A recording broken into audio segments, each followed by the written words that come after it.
Hello learners, welcome to my channel enlighten knowledge. आज हम discuss करने जा रहे हैं परफेक्ट कंपटीशन के इक्विलिब्रियम और फर्म एंड इंडस्ट्री में एक नया topic, that is meaning of industry and its equilibrium. Previous video में सारा का सारा पहले हमने फर्म के बारे में डिस्कस किया था कि उसका इक्विलिब्रियम पॉइंट कहाँ पर ढूंढा जाता है, मतलब क्या होता है। और इस वीडियो में हम शुरू करेंगे कि इंडस्ट्री क्या होता है, इंडस्ट्री के क्या क्या इक्विलिब्रियम पॉइंट्स हो सकते हैं। तो एंड तक इस वीडियो को ज़रूर देखिएगा और शेयर भी कीजिएगा अपने फ्रेंड्स के साथ ताकि उनको भी बेनिफिट्स हो सके। आप मेरा टेलीग्राम चैनल भी ज्वाइन कर सकते हैं अगर आपको हर एक वीडियो की पीडीएफ फाइल चाहिए। साथ ही में फेसबुक पेज को भी लाइक कर दीजिएगा, लिंक आपको डिस्क्रिप्शन बॉक्स में मिल जाएगा। शुरू करते हैं आज की वीडियो को। अगर हम बात करें मीनिंग क्या है इंडस्ट्री का और उसका इक्विलिब्रियम कहाँ पर होता है, so the group of firms producing homogeneous product. एक फर्म का ग्रुप होता है, फर्म्स का ग्रुप जो कि क्या कर रहे हैं बच्चे, सेम प्रोडक्ट को ही प्रोड्यूस कर रहे हैं, सेम प्रोडक्ट को प्रोड्यूस कर रहे हैं, सेम प्रोडक्ट को मार्केट में बेच रहे हैं, that is called the industry. बहुत ज़्यादा फर्म्स का ग्रुप जो कि क्या कर रही हैं, एक जैसे ही प्रोडक्ट को प्रोड्यूस कर रही हैं, उनको हम क्या नाम देते हैं, इंडस्ट्री का नाम देते हैं। सो ऐसी जो फर्म्स होती हैं वो सिर्फ और सिर्फ आपको परफेक्ट कंपटीशन में ही मिलेगी, क्योंकि परफेक्ट कंपटीशन का ही फीचर होता है होमोजीनियस प्रोडक्ट को प्रोड्यूस करना और उनको सेल करना। अब तो ये था कि मीनिंग क्या होता है इंडस्ट्री का। अब बात करते हैं कि इक्विलिब्रियम पॉइंट क्या होगा। इक्विलिब्रियम का मतलब क्या होता है कि जहाँ पर ऐसा पॉइंट जहाँ पर क्या है, कोई भी फर्म या इंडस्ट्री अपने खुद को चेंज नहीं करना चाहती, वो वहाँ पर ऐसे पॉइंट पे हैं जहाँ पर उसको लग रहा है कि मैं स्टेबिलिटी है पॉइंट में और वहाँ से वो हिलना नहीं चाहते हैं। सो एन इंडस्ट्री कहाँ पर इक्विलिब्रियम होगी, when it has no tendency to change, वो कभी भी उस पॉइंट से चेंज नहीं होना चाहेगी। सो हम कह सकते हैं कि फर्म यहाँ पे इक्विलिब्रियम है। अब क्या होगा कि जो नई फर्म्स होती हैं, they have no tendency to enter an industry, वो कभी भी क्या है इंडस्ट्री में तब तक एंटर नहीं करना चाहेंगी जब उनको पता लग रहा है कि फर्म्स को सिर्फ और सिर्फ क्या मिल रहे हैं, नॉर्मल प्रॉफिट। नॉर्मल प्रॉफिट का मतलब क्या था कि जब आपकी कॉस्ट इक्वल हो जाती है आपकी रेवेन्यू से, ऐसा होता है ना। तो जब उनको पता ही लग रहा है कि फर्म नॉर्मल प्रॉफिट अर्न करनी है, वो एंटर ही नहीं करना चाहेंगी। एंटर कब करती है बच्चे, नई फर्म्स अट्रैक्ट कब होती हैं, जब उनको पता लग रहा हो कि फर्म को सुपर नॉर्मल प्रॉफिट मिल रहा है, मतलब अपने प्रॉफिट से बहुत ज़्यादा उनको प्रॉफिट मिल रहा है, तब नई नई फर्म्स अट्रैक्ट होना शुरू हो जाती है। अब उनको पहले से ही पता है कि नॉर्मल प्रॉफिट मिल रहा है, तो नई फर्म्स क्या है, इंसेंटिव नहीं होगा उनका कि वो इंडस्ट्री को आकर क्या करे, ज्वाइन करें। तो हम लोग कह सकते हैं कि अगर फर्म्स इंडस्ट्री को नॉर्मल प्रॉफिट मिलना है तो नई फर्म्स एंटर नहीं करना चाहेंगी इंडस्ट्री में, ठीक है, क्योंकि उनको पता है कि सुपर नॉर्मल प्रॉफिट तो यहाँ पे मिलने नहीं वाला है। वैसे ही likewise existing firms will be under no compulsion to leave the industry as they have no fear of incurring losses। और जो भी पहले से ही फर्म्स उसमें काम कर रही होंगी उनको भी कोई कंपल्शन नहीं है कि आप इंडस्ट्री को छोड़ के चले जाओ। क्यों? क्योंकि उनको पता है कि हमें लॉसेस नहीं यहाँ पे देखने को मिल रही, प्रॉफिट मिल तो रहा है ना, जितना उनकी कॉस्ट लग रही है रेवेन्यू तो मिल रहा है। तो ये ज़रूरी नहीं है कि वो इंडस्ट्री को लीव करना शुरू कर देंगे, वो नहीं करेंगे, कोई कंपल्शन नहीं है उनको इंडस्ट्री को छोड़ने की, क्योंकि उनको दिख रहा है कि हमें कभी भी यहाँ पे लॉस की सिचुएशन नहीं होगी। So they have no fear of incurring losses. अगर क्या होता है, if new firms do not enter the industry, अगर नई फर्म्स इंडस्ट्री में नहीं आती और एग्जिस्टिंग फर्म लीव्स नहीं करती है, तो क्या होगा, इंडस्ट्री अपने तौर तरीक़ों से चलती रहेगी, अपने पॉइंट पे ही खड़ी रहेगी। तो इंडस्ट्री क्या होगी, have no tendency either to expand or to contract, ना ही वो खुद को बढ़ा सकती है ना ही वो खुद को कम कर सकती है। तो जो ऐसी सिचुएशन होती है ना, वो क्या होती है, equilibrium of industry. Simple language में हम लोग कह सकते हैं एक फर्म इंडस्ट्री का इक्विलिब्रियम कहाँ पर होगा, जब नई फर्म्स एंटर नहीं कर रही हैं और जब क्या है एग्जिस्टिंग फर्म इंडस्ट्री को लीव नहीं कर रही है, मतलब जितने जाने हैं जितने फर्म्स हैं उतनी ही हैं। So that is called the equilibrium of the industry, जहाँ पर वो खुद को ना ही एक्सपैंड कर पा रही है ना ही कॉन्ट्रैक्ट कर पा रही है।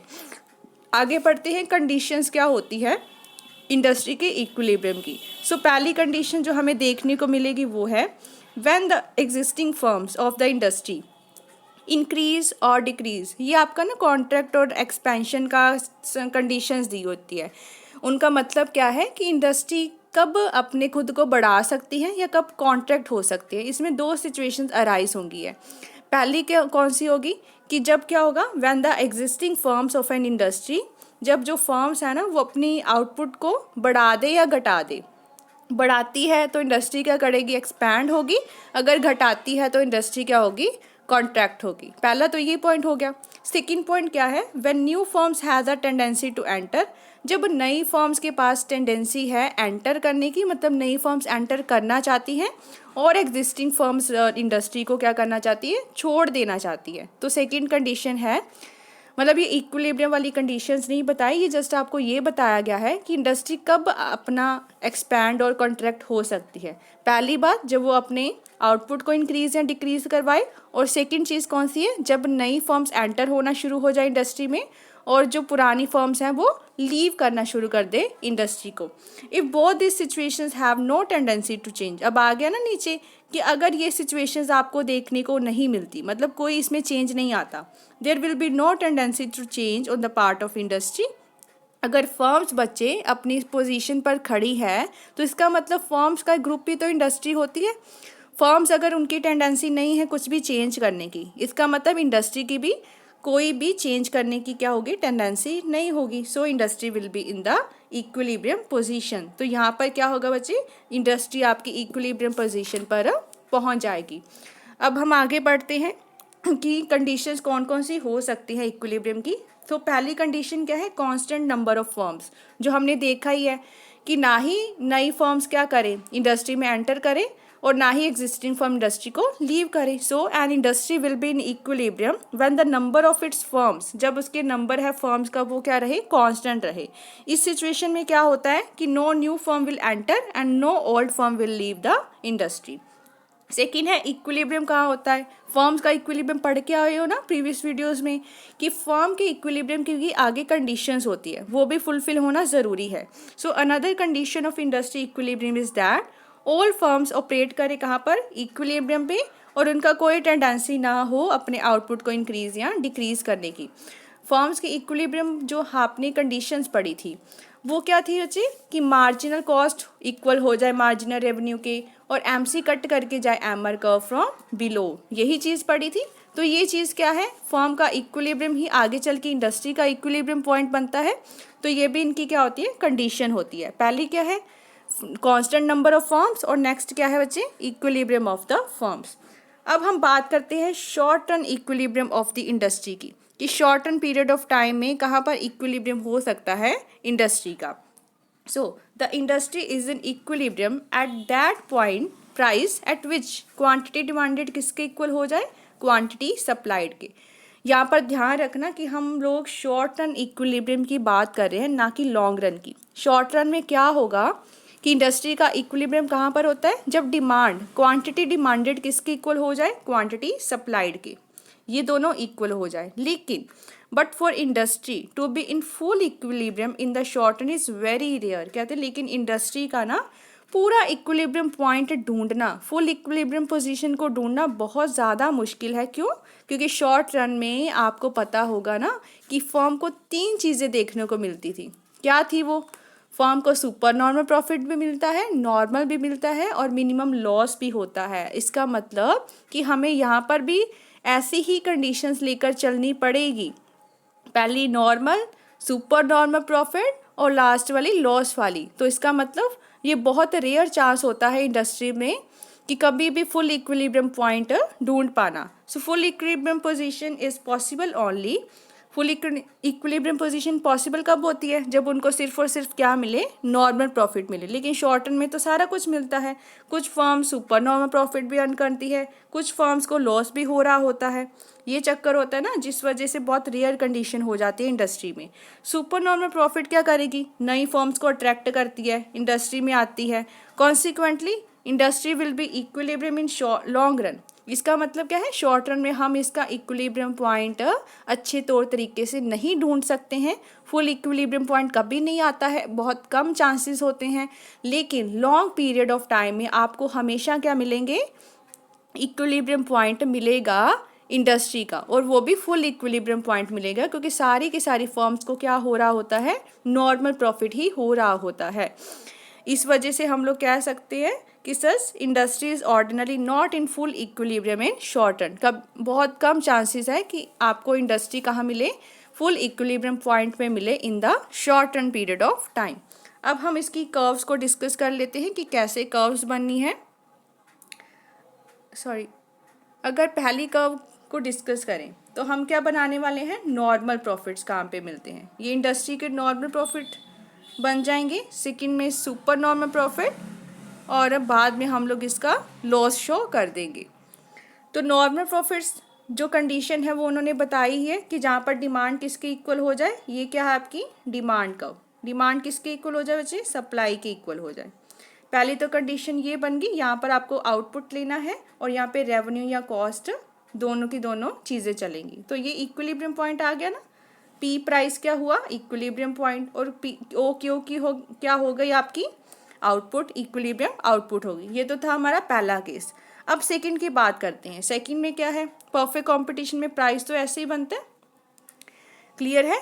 फिर हमने कंडीशन क्या की थी कि हमारी मार्जिनल कॉस्ट बनेगी, एवरेज कॉस्ट बनेगी, ठीक है। अब हम पहले क्या बना लेते हैं, एवरेज कॉस्ट बना लो, मार्जिनल कॉस्ट उसको नीचे से कट करके जाती है एवरेज कॉस्ट को, और जहाँ पर ये पॉइंट उसको टच करा रहा है ये हमारी आउटपुट आ गई। ये हमने प्रीवियस सारा कुछ डिस्कस किया हुआ है, आप उसको ज़रूर देखिएगा उन वीडियोस को। ये हमारा क्या बन गया, सुपर नॉर्मल प्रॉफिट, ठीक है। ये क्या बना है हमारा, सुपर नॉर्मल प्रॉफिट बन गया, और ये कंडीशन क्या है, नॉर्मल प्रॉफिट की। अब हम लॉस बना लेते हैं, ये प्राइस है। अब एवरेज कॉस्ट क्या है, कॉस्ट हमें ज़्यादा पड़ेगी, इसलिए ये हमारी क्या बन गई, एवरेज कॉस्ट। मार्जिनल कॉस्ट क्या है, उसको कट करके जाएगी, ये बनी मार्जिनल कॉस्ट। जहाँ पे क्या है वो उसको क्या कर रही है, कट कर रही है, ये हमारा पार्ट आ जाएगा, और ये हमारा क्या होगा, लॉस होगा। तो ये हमारी जो कंडीशन बनी है ये लॉस की कंडीशन बनी है। इसका मतलब शॉर्ट रन इक्विलिब्रियम में अगर ढूंढना हो आपको तो ये तीनों कंडीशंस बनानी पड़ेंगी, नॉर्मल वाली, सुपर नॉर्मल वाली, और साथ में ही लॉस कैसे होता है एक फर्म को, क्योंकि फर्म्स में ही हमने ये बनाया था, उसमें हमने थोड़ा सा ये कर दिया था कि नॉर्मल वाली चीज़ हमने अलग से बनाई थी। वो भी आप लोग जो प्रीवियस में हमने डिस्कस किए थे ना कर्व को, वो भी बना सकते हो, क्योंकि उसमें भी हमने यही चीज़ की थी, ठीक है। वो भी मैं आपको थोड़ा सा बता देती हूँ कि कैसे बनाया था हमने। नॉर्मल वाला बनाया था कि ये था हमारा प्राइस, ये इसको बिल्कुल यहाँ से टच करेगी एवरेज कॉस्ट, ये थी हमारी मार्जिनल कॉस्ट, और एवरेज रेवेन्यू किसके इक्वल था, मार्जिनल रेवेन्यू को। ये भी आपको क्या देगा, नॉर्मल प्रॉफिट्स ही देगा, जितनी कॉस्ट उतना ही आपको क्या पड़ रहा है, रेवेन्यू पड़ रहा है। तो ये भी कर्व इसमें आप लोग बना सकते हो। ये तो बात कर दी हमने, शॉर्ट रन इक्विलिब्रियम की बात हो गई। अब हम लॉन्ग रन इक्विलिब्रियम की बात करें तो अब आपको पता लग ही गया होगा, इसमें सिर्फ एक केस बनेगा, वो क्या है कि फर्म को मिलेगा इसमें नॉर्मल प्रॉफिट, तो इंडस्ट्री को भी क्या मिलेगा, इसमें नॉर्मल प्रॉफिट ही मिलेगा। जो हमने डिमांड और सप्लाई की बात की ना प्रीवियस में, जो मैंने आपकी कर्व पहले बनाई थी वो आपकी इंडस्ट्री की थी। इंडस्ट्री का जो हमने नॉर्मल वाला सिचुएशन ढूंढा है वो आपको लॉन्ग रन में देखने को मिलेगा। इसलिए long run equilibrium of industry की भी दो कंडीशंस हैं, वो फुलफिल होनी चाहिए। सो पहली कंडीशन क्या है, each firm of the industry is in equilibrium, its MC is equal to MR, वही आ गया ना, marginal cost is equal to marginal revenue, और मार्जिनल कॉस्ट कट करके जाए मार्जिनल रेवेन्यू को बिलो पॉइंट से। सेकंड है, कोई टेंडेंसी ना हो चेंज करने की नंबर ऑफ फर्म्स को, मतलब कांस्टेंट फर्म्स रहने वाली है, that is when long run AC is equal to AR। तो मतलब सारा कुछ इसमें क्या होता है, इक्वल होता है। पीछे भी मैंने बताया था, इसमें सारा कुछ इक्वल रख दो। जो आपका LAC है, लॉन्ग रन एवरेज कॉस्ट बनती है, वो किसके इक्वल हो जाए, आपके एवरेज रेवेन्यू के हो जाए। इसमें सारी की सारी जो कंडीशंस है वो फुलफिल होनी चाहिए। अब हम इसकी कर्व्स को डिस्कस करते हैं कि कैसे बनने वाली है। यहाँ पर बनेगा कि इंडस्ट्री का नॉर्मल वाला प्रॉफिट कैसे बनता है, यहाँ पर हम फर्म्स का बनाएंगे, क्योंकि इंडस्ट्री क्या है, फर्म्स का ग्रुप है। सो पहले ये बना लीजिए, ये प्राइस पड़ा, ये क्या होती है हमारी एवरेज रेवेन्यू, इक्वल हो जाती है इसमें मार्जिनल रेवेन्यू के। अब हमें क्या शो करना है, नॉर्मल वाला शो करना है ना, तो ये हमारी बन जाती है शॉर्ट रन एवरेज कॉस्ट, ठीक है। ये हमारी क्या बन गई, मार्जिनल कॉस्ट, मतलब शॉर्ट रन मार्जिनल कॉस्ट ले लो। यहाँ से इसका ही लीस्ट पॉइंट से जाती है हमारी लॉन्ग रन एवरेज कॉस्ट, और इसको ही कट करके जाती है हमारी लॉन्ग रन मार्जिनल कॉस्ट। मतलब ये प्राइस हमारा फिक्स हो गया, इक्विलिब्रियम प्राइस, और ये हमारी आउटपुट फिक्स हो गई। इसको ही इधर ले जाओ, ये हमारे बिल्कुल इसके सामने बनेगी क्योंकि ये फिक्स हो चुका है हमारा प्राइस। तो ये कहाँ बनता है, डिमांड जहाँ का पर इक्वल हो जाती है सप्लाई के, ये हमारा बन गया equilibrium price of the industry. ठीक है, इंडस्ट्री का कैसे ढूंढना है आपको, कि आपने क्या करना है कि फर्म्स के जो भी इक्विलिब्रियम पॉइंट्स आएंगे वो इंडस्ट्री के भी बनेंगे, या इंडस्ट्री का कह सकते हैं वो फर्म्स के भी बनेंगे। पहले आप कोई भी कर्व बना सकते हो, जैसे हमने फर्स्ट फिगर में क्या देखा है, डिमांड डी हम आपकी डिमांड कर्व है, ऐसे सप्लाई कर्व है, दोनों इंटरसेक्ट कहाँ पे कर रहे हैं, ई पॉइंट पे। तो ई पॉइंट आपका क्या आ जाएगा, इक्विलिब्रियम पॉइंट आ गया। साथ ही में नेक्स्ट फिगर में हम लोग देख सकते हैं कि जो प्राइस फिक्स होकर आया है वो उसमें क्या है, सारा कुछ इक्वल है। आपकी long run marginal cost, short run marginal cost, marginal revenue, average revenue, ये सारा कुछ क्या है, इक्वल है। और इसमें दोनों कंडीशंस ही फुलफिल हो रही हैं। ठीक है, जो आप सारे का सारा एक्सप्लेनेशन आगे पढ़ भी सकते हैं कि यहाँ पे सारा कुछ एक्सप्लेन किया गया है, सारी कंडीशंस यहाँ पे फुलफिल हो रही हैं। तो long run equilibrium of industry में आपको क्या मिलेंगे, सिर्फ और सिर्फ नॉर्मल प्रॉफिट ही मिलेंगे। और ये ऐसा पॉइंट है जिसमें कोई भी नई फर्म एंटर नहीं कर रही है और कोई भी एग्जिस्टिंग फर्म लीव नहीं कर रही है एक इंडस्ट्री को।